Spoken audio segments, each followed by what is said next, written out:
আরে বাবাজি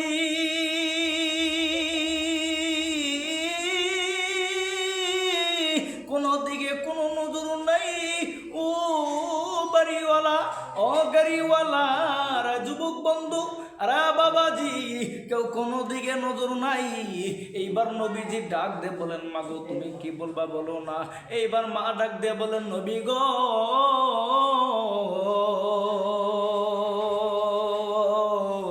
এই সাহাবী আলকামা আপনার সাহাবী আপনার পিছনে নামাজ পড়েছে, রোজা করেছে, তবে গো নবী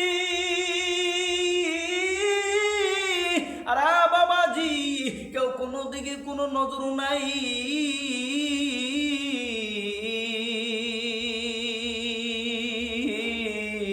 আমার পয়গম্বরকে ডাকতে বললেন, নবী গো শুনে নেন শুনে নেন শুনে নেন, আপনার সাহাবী আলকামা রাদিয়াল্লাহু আনহু নামাজ পড়েছে, রোজা করেছে, ঠিক আছে, তবে গো নবী আপনার সাহাবী আলকামারে আমি মাফ করতে পারবো না। আপনি আপনার সাহাবীকে কি করবেন করেন জানেন না। এইবার নবীজি ডাক দিয়ে বলেন, মা গো আপনি যদি সাহাবীর আলকামারে যদি মাফ না করিয়া দেন সে তো জাহান্নামে যাবে গো মা। এইবার মা ডাক দিয়ে বললেন, নবী গো আমার সন্তান আলকামা জাহান্নামে যাবে না, কোন জায়গায় যাবে আমার দেখার কোনো বিষয় নাই, আমি মাফ করতে পারবো না।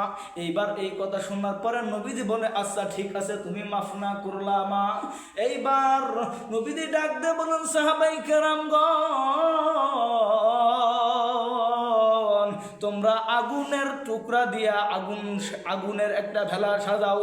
এইবার নবীজির আদেশে কাঠের টুকরা দিয়ে আগুনের জন্য, আগুন জ্বলানোর জন্য একটা সুন্দর করে মাসাল বানানো হলো।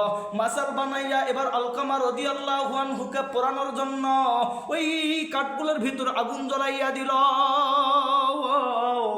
আগুন জ্বলে দেওয়ার পরে এবার নবীজি ডাক দেবার, আলকামারে তোমরা ওই আগুনের ভিতরে ফালাইয়া দাও।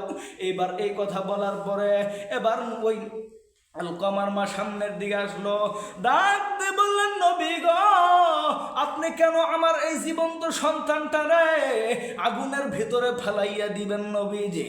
এইবার নবীজি ডাক দিয়ে বলেন, মা গো আপনার সন্তান আলকামা তো মরলে পারে এমনি জাহান্নামে যাবে, কারণ আপনার সাথে বেদবি করছে, আপনি মাফ করিয়া দেন নাই।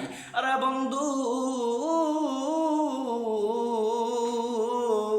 এই কথা বলার পরে এবার আলকামার মা ডাক দিয়ে বললেন, নবীজি আমার সন্তান রে, জীবন্ত সন্তানটারে আপনি ওই আগুনের ভিতরে পোড়াইয়েন না। এইবার নবীজি ডাক দিয়ে বললেন, মা গো তুমি তাহলে মাফ করিয়া দাও। এইবার আলকামা রাদিয়াল্লাহু আনহুর অবস্থা বড় খারাপ হইয়া গেল। আলকামা রাদিয়াল্লাহু আনহু মৃত্যুর শয্যায় কালেমা পড়তে পারে না, কালেমা পড়তে পারেন না, মার সাথে বেদবি করার কারণে কালেমা পড়তে পারে না। এইবার যখন আগুনে পোড়াইয়া দেওয়ার জন্য প্রস্তুত হইয়া গেল, এবার আলকামার মা ডাক দিয়ে বললেন, নবীজি আমার সন্তানটারে আপনি আগুনে পুরাইয়েন না, যান যান যান আমার সন্তানটারে আমি মাফ করিয়া দিছি। এবার যখন বলছে আমার সন্তানটারে আমি মাফ করিয়া দিছি, এইবার মাফ করিয়া দেওয়ার সঙ্গে সঙ্গে যে আলকামার মুখ দিয়ে কালেমা বের হয় নাই, যে মায়ের সাথে বেদবি করার কারণে মুখ দিয়ে কালেমা বের হয় নাই, এবার নবীজির সাহাবী আলকামা রাদিয়াল্লাহু আনহুকে যখন তার মা মাফ করে দিল, আর সঙ্গে সঙ্গে আলকামা কালেমা পড়ল, বলেন সুবহানাল্লাহ। আরে বন্ধু কিছুক্ষণ পরে আলকামার মুখ দিয়ে কালেমা বের হলো, আর আলকামা রাদিয়াল্লাহু আনহু কালেমা পড়ে নিল, লা ইলাহা ইল্লাল্লাহ।